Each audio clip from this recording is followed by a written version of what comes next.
caution, caution. Most manufacturers only want you to use a dry cloth to clean your earbuds. The tools you'll need are toothbrush, toothpick, Q-tip, blow ball, canned air, cotton ball, paper towel. Now, you may not need all of those items, just depending on how yucky your earbuds are.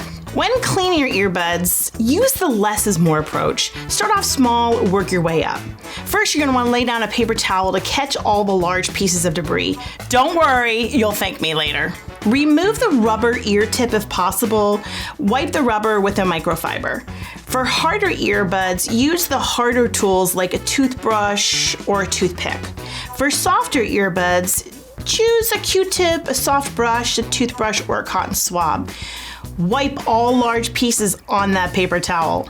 Don't forget to clean inside and outside of the case. Usually a Q-tip inside works well. Remember, the more you clean them, the cleaner they'll be.